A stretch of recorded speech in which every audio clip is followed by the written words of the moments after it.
Good morning friends, good morning to all of you. I am Subir sir from Home Coaching Center, खिरू चौक, भट्टा बाजार, पूर्णिया। और आज फिर से क्लास 7, 8 और 10 के लिए हम चैप्टर लेकर आए हैं एसिड बेस एंड सॉल्ट का कुछ इम्पोर्टेंट क्वेश्चन, जो कि 10th के लिए तो 10th के बोर्ड के लिए उसके एग्जाम के पॉइंट ऑफ व्यू से बहुत इंपॉर्टेंट है और 7, 8 को जानना चाहिए कि ये क्वेश्चन क्या है, क्योंकि उसके सिलेबस में भी है इसमें से 2-3 क्वेश्चन। सबसे पहला है how to dilute a concentrated acid. Concentrated acid कैसे घुलता है? We have explained above that dilution of a concentration acid is highly exothermic reaction। ये जो डाइल्यूशन एसिड का कंसंट्रेशन है ये हाईली एक्सोथर्मिक रिएक्शन होता है। आप जानते हैं एक्सोथर्मिक रिएक्शन है तो हीट इवॉल्व होगा, तो the heat produce is so large, इसका मतलब ज्यादा हीट प्रोड्यूस होता है। Solution may splash out of the glass beaker in which the dilution is carried out may break due to excessive localized heating। कहने का मतलब हीट ज्यादा होगा तो आपका जो सॉल्यूशन है ज्यादा स्प्लेश करेगा, ज्यादा मात्रा में ग्लास बीकर जो है आपका वो ज्यादा डाइल्यूशन होगा।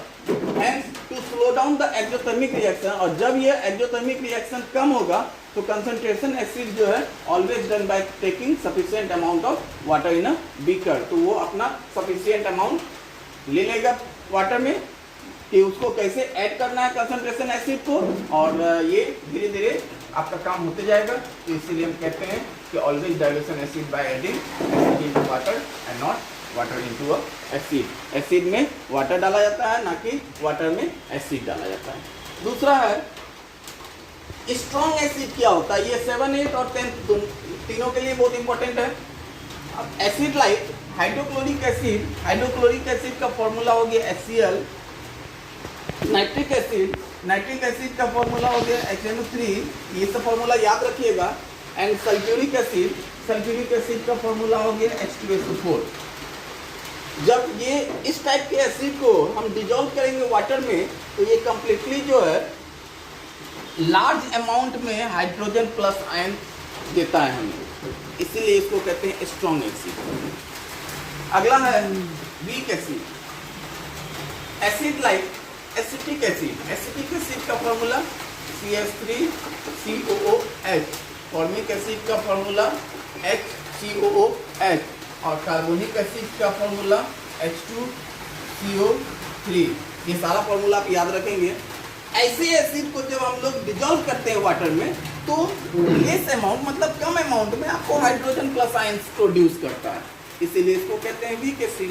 कहने का मतलब कि वैसा एसिड जिसको वाटर में डिजोल्व करने पर ज़्यादा अमाउंट में हाइड्रोजन आयन दे उसको कहेंगे स्ट्रॉन्ग एसिड, और जो ऐसा एसिड जिसको वाटर में डिजोल्व करने पर कम अमाउंट में आपको हाइड्रोजन आयन दे उसको कहेंगे वीक एसिड।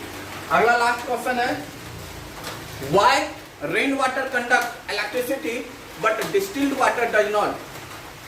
कहने का मतलब हुआ कि रेन वाटर जो है वो इलेक्ट्रिसिटी कंडक्ट करता है, लेकिन आपका डिस्टिल्ड वाटर जो है वो इलेक्ट्रिसिटी कंडक्ट नहीं करेगा। अच्छा क्वेश्चन, ये इंपॉर्टेंट क्वेश्चन है।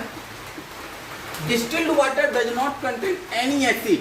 डिस्टिल्ड वाटर में ना तो एसिड होता है, ना बेस होता है, ना सॉल्ट होता है, विच में डिसोसिएट टू प्रोड्यूस आयन, जो कि आपको कोई आयन प्रोड्यूस नहीं करेगा।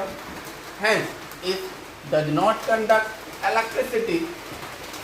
Rain water contains dissolve gases of air. Rain water को जब हम लोग डिजॉल्व करेंगे CO2 में, SO2 में या NO2 में, तो these gases dissolve in water. जैसे ये डिजॉल्व करेगा तो एसिड फॉर्म करेगा, और एसिड फॉर्म करेगा तो आप जानते हैं कि वो इलेक्ट्रिसिटी कंडक्ट करता है। जैसे CO2 डिजॉल्व इन H2O तो फॉर्म H2CO3 कार्बोनिक एसिड, तो कार्बोनिक एसिड हो गया। तो आप जानते हैं कि एसिड है तो आयंस तो देगा ही, तो ये कार्बोनिक एसिड आपको क्या गिव करेगा? हाइड्रोजन आयंस देगा, और आप कह सकते हैं कि ये इलेक्ट्रिसिटी कंडक्ट करेगा। तो आप समझ गए होंगे कि रेन वाटर इलेक्ट्रिसिटी कंडक्ट करता है और डिस्टिल्ड वाटर इलेक्ट्रिसिटी कंडक्ट नहीं करता है।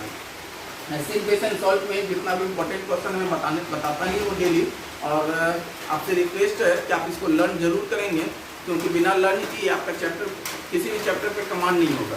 तो समझ के कॉपी में नोट डाउन करके आप उसको लर्न भी करेंगे। फिर हम कल लेके आएंगे आपका ऐसे इक्वेशन सॉल्व का अगला टॉपिक। हो सकता है कि 7-8 का फिर कल से सेपरेट क्लास अलग चैप्टर हो जाए, क्योंकि इसके बाद उनका मतलब एक लेवल जो है वो अपर क्लास हो जाएगा। तो सिर्फ 10th के लिए ऐसे इक्वेशन सॉल्व होगा और 7-8 के लिए उसका कोई और चैप्टर। आज के लिए इतना है, धन्यवाद।